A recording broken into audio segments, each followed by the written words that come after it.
If you would have told me 5 years ago that I'd be looking forward to winter, let alone winter camping, I would have laughed in your face and told you you were crazy. In fact, maybe just as crazy as you're starting to feel, you know, with that niggling thought in the back of your head, that pit in the bottom of your heart that says, winter camping?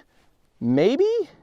Me? Winter camping? Oh, no, I'm not interested in being cold or anything like that. And yet, here you are watching this video.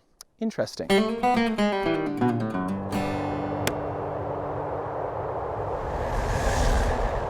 Now, I had to take 5 practical steps before I was ready to embrace winter camping. And by the end of this video, I can't promise that you're going to be an experienced winter camper. But what I can say is that you'll be ready to take the next backcountry forward step towards embracing your hobby and the sense of adventure all year long, even in the middle of winter. Hey everyone, welcome to the Backcountry. My name's Jesse, and on this channel we're all about getting beginners backpacking. In this case, winter backpacking. Maybe your story's a lot like mine, so let's get right into that first step. See, I had wanted and dreamed about going backpacking for years, and then finally the day came where I embraced that sense of adventure, I took on my dreams, and I went backcountry forward into the backcountry. But then something happened at the end of that first glorious season. Winter came, and I was met with a stark reality that backpacking is a seasonal activity, or so I thought. And if I liked backpacking so much, I would just get to do it once in a while during the summer months. And up here in Canada, that's only about 3 months out of the year. See, the first step that you have to take towards overcoming your fear of winter backpacking, or at least getting out on the winter backpacking trail, is accepting the fact that winter backpacking is inevitable. I know what you're thinking. You're thinking, whoa, what are you talking about? You're telling me I have to go winter backpacking? Yeah, I am. Because the facts are, if you're watching this video, you're likely, like me, discontent with the fact that winter ruins your adventures. It puts a big pause on all the fun things you do every year. But it doesn't have to. The first step I had to take to embracing winter camping was simply that. I knew that eventually, whether this year, next year, or the year after that, I would go winter camping. Why? Because I loved backpacking too much to let 9 months of the year go by without me so much as being able to get out into the backcountry. The fact is, whether now or later, you will eventually give winter camping a try. That's the first thing you need to accept, and that's why that is the first step. Now, before we get to step 2 and 3, if you're serious about winter camping this season, I'm launching for the first time ever something called Backcountry Forward Winter Workshop. It'll be a live stream event in January where we'll have a panel of experienced winter campers all setting out to help you get winter camping this season. For more information and to enroll in the limited availability, click the link in the description and I'll pass some information your way. Now let's get on to it. But it doesn't need to sound so ominous. Winter camping isn't something that you're just going to have to do because it's some inevitability. You can do it and it will be a ton of fun, and that's a whole different video. But the second step makes it way easier.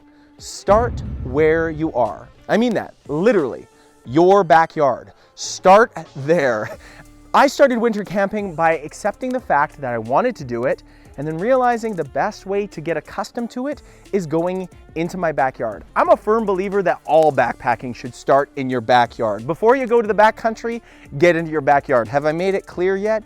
It's easy too, because if you wake up in the middle of the night freezing cold, you just dust yourself off and go warm up inside. Sure, it was a failed attempt, but you learned something along the way. So step number 2 is simply start where you are. And step number 3 is really similar. Start with what you have. Yes, there's a lot of specific winter backpacking gear that you need, or that you can get.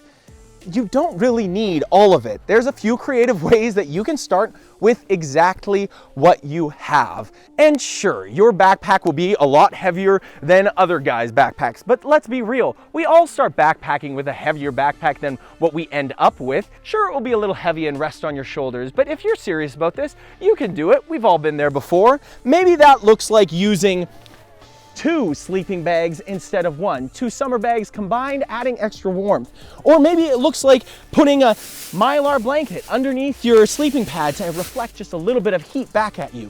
Or even grabbing an extra yoga mat and putting it under your sleeping pad to add some extra R value to your sleep system.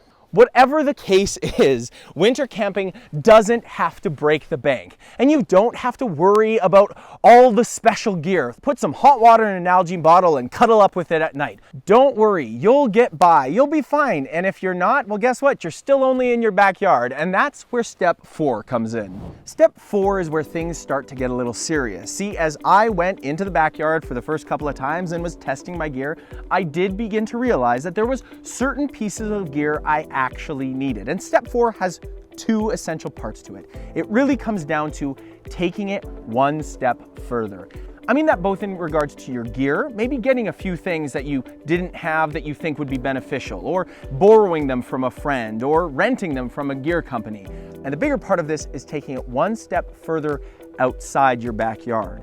Go find some woods near your house or just outside of the city's limits, someplace where your car can be not too far away, where you actually go and spend the night. Hopefully you've gotten through a few nights in your backyard so you're feeling comfortable. You'll be able to start a fire, get yourself all comfortable, and figure out how you feel now being a little bit more far from comfort. Again, if everything turns south, your car's not too far away, you'll be able to do it.